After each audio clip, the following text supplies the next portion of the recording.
Sarsour was an at-large delegate to the 2016 Democrat National Convention, also a leader of the Women's March in Washington, D.C. Her calls for jihad came on the heels of a bipartisan call to tone down the rhetoric after a brutal shooting targeting GOP congressman at a baseball practice.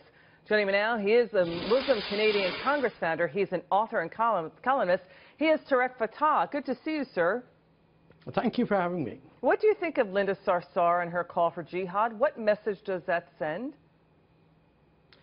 With every Islamist who practices the art of deception, she is no exception. The very fact that you have two meanings of the word jihad means that they can get away every time and backpedal when caught. Why couldn't she have denounced the doctrine of armed jihad before all of America? To come out and say that the doctrine of armed jihad is dysfunctional, does not apply in the era of the nation state. The United States Constitution is above all. Nothing matters. No Sharia, no jihad. Instead, she hints and winks herself through that speech, and now when she's caught, she's backpedaling, saying, oh, jihad means struggle. Please, you can fool a whole lot of white non-Muslims, but not us. We were born in Islam, we are Muslims, and we know the contempt that is there for Muslim Brotherhood supporters, for the United States, for America as a concept, and human liberty as an idea. They cannot digest the fact that men and women are equal in America. And if you need proof as to who Linda Sarsour is, you should take note of the Muslim Brotherhood flag that she wears on her head. That is no requirement of Islam, that is not required as an act of religiosity, and does not contribute to anyone's modesty. Because had she been modest, she wouldn't have been speaking over there and flaunting her style and her fashion. You know, she's clearly intellectually dishonest, which is always poisonous to any discussion or any debate. Linda Sarsour often, as you point out, plays the victim when she's called out on her contradictions and the poison that, again, that she introduces to the body politic. And she named as a mentor, motivator, and backer Imam Siraj Wahhaj.